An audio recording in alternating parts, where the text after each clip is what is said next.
Oil pulling அது எப்படி பண்ணுறது? காலையில் எழுந்ததும் எதுவும் சாப்பிடாமல் இதயம் வளத்தை வாயில ஊத்தி நல்லா கொப்பளிக்கணும், அப்புறம் அதை துப்பிடணும். இதுதான் ஆயில் புல்லிங்.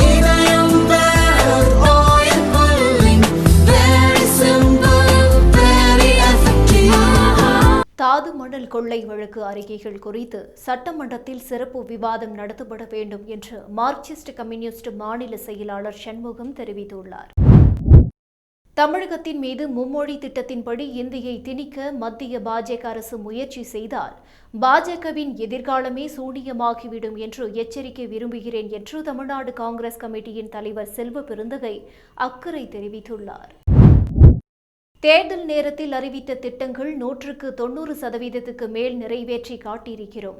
தேர்தல் நேரத்தில் அறிவிக்காத திட்டங்களையும் செயல்படுத்தியுள்ளோம் என்பதை மக்கள் மறந்துவிடக் கூடாது என்று தமிழக முதல்வர் ஸ்டாலின் கூறினார். இந்தியை புகட்டுவது கட்டாயம் எனில் ஒழிப்பதும் கட்டாயம் என்று புரட்சி கவிஞர் பாரதிதாசனின் வரிகளை மேற்கோள் காட்டி தமிழக முதல்வர் ஸ்டாலின் தனது எக்ஸ் தளத்தில் பதிவிட்டுள்ளார். திருப்பரங்குன்றத்தில் மத்திய இணையமைச்சர் எல் முருகன் காவல்துறையினரால் தடுத்து நிறுத்தப்பட்டது அதிகார துஷ்பிரயோகம் என தமிழக டிஜிபிக்கு எழுதியுள்ள கடிதத்தில் அண்ணாமலை அதிருப்தி தெரிவித்துள்ளார். இல்லாத சட்டம் ஒழுங்கை இருப்பதாக இனியும் வீண் பெருமை பேசாமல் தமிழகத்தில் சட்டம் ஒழுங்கை பாதுகாக்கவும் பெண்கள் பாதுகாப்பாகவும் சுதந்திரமாகவும் நடமாடுவதை உறுதி செய்யவும் தமிழக அரசு நடவடிக்கை எடுக்க வேண்டும் என்று பாமக தலைவர் அன்புமணி ராமதாஸ் வலியுறுத்தியுள்ளார். பெரியார் பல்கலைக்கழகத்தில் முறைகேடுகள் தொடர்வதை தமிழக அரசு அனுமதிக்கக்கூடாது. எனவே பெரியார் பல்கலைக்கழக பதிவாளர் பதவிக்கு வரும் மார்ச் 1ஆம் தேதி நடைபெறவிருக்கும் நேர்முக தேர்வுக்கு தமிழக அரசு தடை விதிக்க வேண்டும் என்று பாமக நிறுவனர் ராமதாஸ் தெரிவித்துள்ளார். பள்ளி செல்லும் பெண் குழந்தைகளை பாதுகாப்பதில் திமுக அரசு முற்றிலுமாக தோல்வியடைந்துவிட்டது. பள்ளி மாணவ மாணவியர் பாதுகாப்பை உறுதி செய்ய எந்த நடவடிக்கையும் எடுக்காத பள்ளி கல்வித்துறை அமைச்சர் அன்பில் மகேஷ் உடனடியாக பதவி விலக வேண்டும் என்று அண்ணாமலை வலியுறுத்தியுள்ளார். வேலை தேடி திருப்பூருக்கு குடும்பத்துடன் ரயிலில் வந்த ஒடிசாவைச் சேர்ந்த இளம் பெண்ணை கணவன் பிள்ளை முன் பாலியல் வன்கொடுமை செய்த வழக்கில் பீகாரைச் சேர்ந்த இளைஞர்கள் 3 கைது செய்யப்பட்டனர். ஒருங்கிணைந்த அதிமுகவால் தான் தேர்தலில் வெற்றி பெற முடியும். எடப்பாடி பழனிசாமி பொறுப்பேற்ற பின்னர் எந்த தேர்தலிலும் அவர் வெற்றி பெறவில்லை. ஜெயக்குமார் உள்ளிட்டோர் சிரிப்பு அரசியல்வாதிகள், அவர்களை கணக்கில் வைத்துக் கொள்வதில்லை என்று முன்னாள் முதல்வர் ஓ பன்னீர்செல்வம் தெரிவித்துள்ளார். என்னை எச்சரிக்க ஓபிஎஸ்க்கு தகுதியில்லை. அவர் அதிகாரம் வேண்டும் என்றால் அமைதியாக இருப்பார், அதிகாரம் இல்லை என்றால் எந்த எல்லைக்கும் செல்வார். ஓபிஎஸ் மீது நம்பிக்கை இழந்துவிட்டதாக என்னிடமே முன்னாள் முதல்வர் ஜெயலலிதா கூறினார் என்று அதிமுக மாஜி அமைச்சர் உதயகுமார் தெரிவித்துள்ளார். எந்த நிதியையும் தமிழ்நாட்டிற்கு தர முடியாது என்று சொல்லும் உரிமை மத்திய அரசுக்கு கிடையாது என்று கனிமொழி எம்பி கூறினார். அதிமுக பொதுச் செயலாளர் எடப்பாடி பழனிசாமியுடன் பாமக கௌரவ தலைவர் ஜே.கே. மணி சந்தித்து பேசியது பரபரப்பை ஏற்படுத்தியிருக்கிறது. சிவகங்கை மாவட்டம் இளையான்குடி அருகே ஆழிமதுரை கிராமத்தில் உள்ள அரசு தொடக்கப் பள்ளியில் படிக்கும் 8 வயது மற்றும் 4 வயது கொண்ட 2 சிறுமிகள் கண்மாயில் மூழ்கி உயிரிழந்தனர். பள்ளி எதிரே உள்ள கண்மாயில் உயிரிழந்து உள்ளதால் ஆசிரியர்களின் கவனக்குறைவால் இது நடந்துள்ளதாக உறவினர்கள் போராட்டத்தில் ஈடுபட்டனர். வாழ்வாதாரம் உறுதிக்கும் பாதுகாப்புக்கும் முன்னுரிமை அளிக்கும் விதமாக சிறப்பு வணிகர் பாதுகாப்பு சட்டம் என்று அரசு இயற்ற வேண்டும் என தமிழ்நாடு வணிகர் சங்கங்களின் பேரமைப்பு சார்பில் அமைச்சர் தங்கம் தென்னரசுவிடம் கோரிக்கை மனு அளிக்கப்பட்டது. திருப்பரங்குன்றம் விவகாரம் தொடர்பாக தாக்கல் செய்யப்பட்ட அனைத்து வழக்குகளையும் உயர்நீதிமன்ற மதுரை கிளை தள்ளுபடி செய்தது. திருப்பரங்குன்றம் மக்கள் சண்டையிடவில்லை என்றாலும் நீங்கள் சண்டை போட வைத்து விடுவீர்கள், ஏன் இதுபோன்ற வழக்குகள் தாக்கல் செய்கிறீர்கள் என நீதிபதிகள் கேள்வி எழுப்பினர். புயலால் பாதிக்கப்பட்ட 5.18 லட்சம் விவசாயிகளுக்கு 498 கோடி ரூபாய் நிவாரணம் வழங்க முதலமைச்சர் உத்தரவிட்டுள்ளார். கணக்கெடுப்பு பணி முடிந்து அதற்கான தொகை இம்மாத இறுதிக்குள் வரவு வைக்கப்படும் என்று அமைச்சர் எம்.ஆர்.கே. பன்னீர்செல்வம் தெரிவித்துள்ளார். ரவுடி நாகேந்திரன் உடல்நிலை குறித்து நேரில் சென்று விசாரித்து அறிக்கை தாக்கல் செய்ய வேலூர் மாவட்ட நீதிபதிக்கு சென்னை முதன்மை அமர்வு நீதிமன்றம் நீதிபதி சி.வி. கார்த்திகேயன் உத்தரவிட்டுள்ளார். ஆம்ஸ்ட்ராங் கொலை வழக்கில் கைது செய்யப்பட்டுள்ள நாகேந்திரன் உடல்நலக் குறைவால் மருத்துவமனையில் அனுமதிக்கப்பட்டுள்ளார். வேலூர் விமான நிலையத்தில் பாதுகாப்புக்காக கம்பி வேலியை அகற்றிவிட்டு ரூபாய் 10 கோடியில் கற்களால் சுற்றுச்சுவர் அமைக்கும் பணிகள் துவக்கப்பட்டுள்ளது. இந்த ஆண்டு இறுதிக்குள் விமான சேவை தொடங்கப்படும் என்று அதிகாரிகள் தெரிவித்தனர்.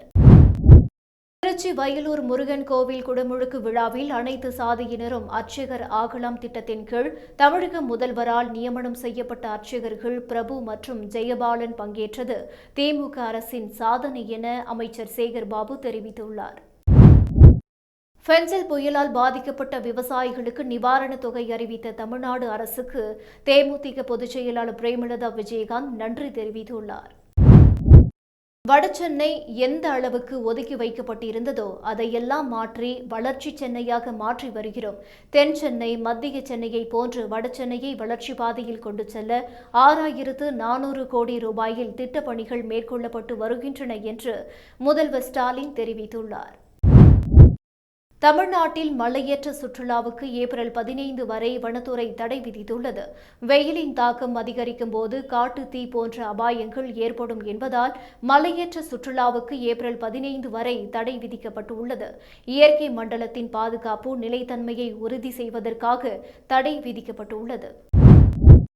ஜிபிஎஸ் நோய் குறித்து மக்களிடையே விழிப்புணர்வு ஏற்படுத்த வேண்டும் என மாவட்ட சுகாதாரத்துறை அதிகாரிகளுக்கு பொது சுகாதாரத்துறை இயக்குநர் செல்வ விநாயகம் அறிவுறுத்தியுள்ளார். பொழுதுபோக்கு தளத்தில் தலைவரை தேடுபவர்கள் என்னை தேட மாட்டார்கள், போராட்ட களத்தில் தலைவரை தேடுபவர்கள்தான் என்னை தேடுவார்கள் என்று நாம் தமிழர் தலைமை ஒருங்கிணைப்பாளர் சீமான் தெரிவித்துள்ளார். தமிழ் தேசியத்திற்கு எதிரான ஒரு பிழையான தத்துவங்களை நோக்கி பயணப்படும் பாஜகவிடம் எங்களை விற்று விடுவீர்கள் என்றே தோன்றுகிறது என்று தெரிவித்து நாம் தமிழரில் கட்சியிலிருந்து அக்கட்சியின் மாநில கொள்கை பரப்பு செயலாளர் கோ தமிழரசன் விலகியுள்ளார். மும்மொழி கொள்கையை கண்டித்து சென்னையில் மாநில கல்லூரியைச் சேர்ந்த குறிப்பிட்ட சில மாணவர்கள் ஆர்ப்பாட்டம் நடத்தினர். தமிழகத்திற்கான கல்வி நிதியை மத்திய அரசு விடுவிக்க வேண்டும் எனவும் அந்த மாணவர்கள் வலியுறுத்தினர். இன்று சென்னையில் 22 கேரட் ஆபரண தங்கத்தின் விலை சவரனுக்கு 520 ரூபாய் உயர்ந்து 64,280 ரூபாய்க்கு விற்பனையாகிறது. 1 கிராம் ஆபரண தங்கத்தின் விலை 65 ரூபாய் உயர்ந்து 8,035 ரூபாய்க்கு விற்பனை செய்யப்படுகிறது.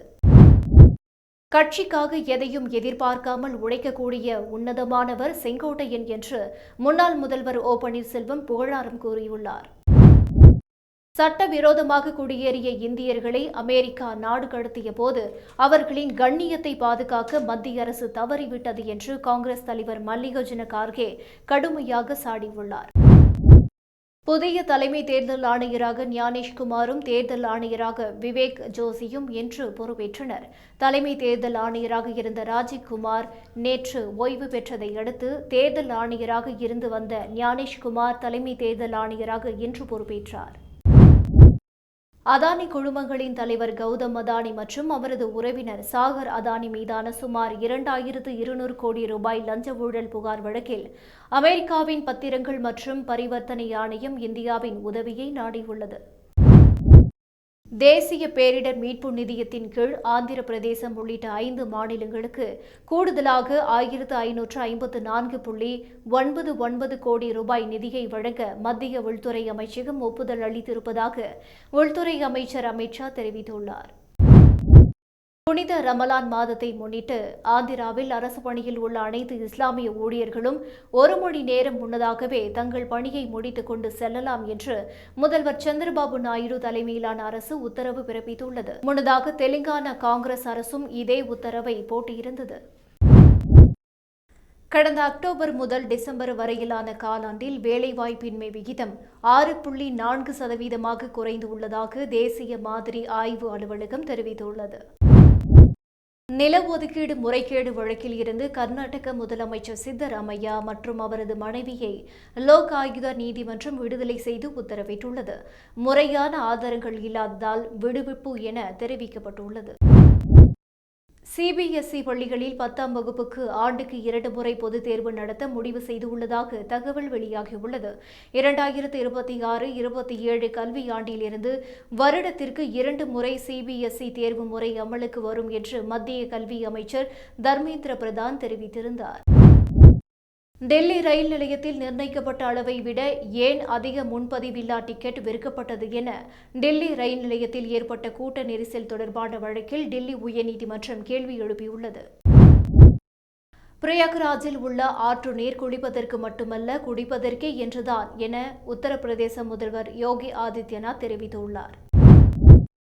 பிரதமர் மற்றும் நிதியமைச்சர் குறித்து கீழ்த்தரமாக விமர்சித்த திமுக கூட்டணி எம்எல்ஏ வேல்முருகனை தேசிய பாதுகாப்பு சட்டம், பெண் வன்கொடுமை சட்டம் மற்றும் குண்டர் சட்டத்தின் கீழ் கைது செய்து சிறையில் அடைக்க முதல்வர் ஸ்டாலின் உத்தரவிட வேண்டும் என்று தமிழக பாஜக துணைத் தலைவர் நாராயணன் திருப்பதி வலியுறுத்தியுள்ளார். லோக் ஆயுக்தா அமைப்பின் தலைவராக சென்னை உயர்நீதிமன்ற முன்னாள் நீதிபதி பி. ராஜமாணிக்கம் நியமனம் செய்யப்பட்டுள்ளார். 2018ஆம் ஆண்டு நெல்லை மாவட்டம் சிவாலாபேரி காவல் நிலையத்தில் தன் மீது பொய் வழக்கு போட்டு அடித்து துன்புறுத்தியதாக விவசாயி காஸ்பர் வெள்ளியம் என்பவர் அளித்த புகாரில் எஸ்ஐ சுதன் மீது துறை ரீதியான நடவடிக்கை எடுக்க மாநில மனித உரிமைகள் ஆணையம் உத்தரவிட்டுள்ளது. மருத்துவமனையில் அனுமதிக்கப்பட்டுள்ள ப்ரோ பிரான்சிஸ் உடல்நிலையில் மீண்டும் பின்னடைவு ஏற்பட்டுள்ளது. மருத்துவமனையில் அனுமதிக்கப்பட்ட போது இருந்ததை விட இப்போது ப்ரோ பிரான்சிஸ் உடல்நிலை மோசமடைந்து விட்டது. நுரையீரலின் 2 பகுதிகளும் நிமோனியா தொற்று ஏற்பட்டுள்ளது. காஷ்மீர் மாநிலத்தை 2 யூனியன் பிரதேசங்களாக பிரித்ததற்கும் அங்கு அரசமைப்பு 370வது பிரிவை ரத்து செய்ததற்கும் எதிர்ப்பு தெரிவித்து பாகிஸ்தான் நாடாளுமன்றத்தில் காஷ்மீர் விவகாரங்களுக்கான அமைச்சர் அமீர் முகம் தீர்மானம் கொண்டு வந்துள்ளார். பாகிஸ்தானில் உள்ள அனைத்து ஆப்கானிஸ்தான் அகதிகளையும் நாட்டில் இருந்து வெளியேற்ற பாகிஸ்தான் அரசு நடவடிக்கை எடுத்து வருவதாக ஆப்கானிஸ்தான் தூதரகம் தெரிவித்துள்ளது. இந்தியாவில் வாக்கு சதவீதத்தை அதிகரிக்க USAID அமைப்பில் இருந்து எதற்கு 182 கோடி ரூபாய் அளிக்க வேண்டும் என்று அமெரிக்க அதிபர் டொனால்ட் ட்ரம்ப் கேள்வி எழுப்பியுள்ளார். பரஸ்பர அளவில் வரி விதிக்கும் அமெரிக்காவின் முடிவில் இந்தியாவுக்கு விலக்கு அளிக்கப்பட மாட்டாது என தெரிவித்துள்ள அதிபர் டொனால்ட் ட்ரம்ப் இந்த விவகாரத்தில் யாரும் என்னுடன் வாதிட முடியாது என கூறியுள்ளார். சென்னை உயர்நீதிமன்றத்தில் வழக்கறிஞர்கள் மீது போலீசார் நடத்திய தடியடி சம்பவத்தை கண்டிக்கும் வகையில் 16வது ஆண்டாக போராட்டத்தில் ஈடுபட்ட வழக்கறிஞர்களை போலீசார் கைது செய்தனர். தமிழ்நாட்டில் பிப்ரவரி 18ஆம் தேதி அன்று மட்டும் ஒரே நாளில் 12 பாலியல் வன்கொடுமை சம்பவங்கள் அரங்கேறியுள்ளன.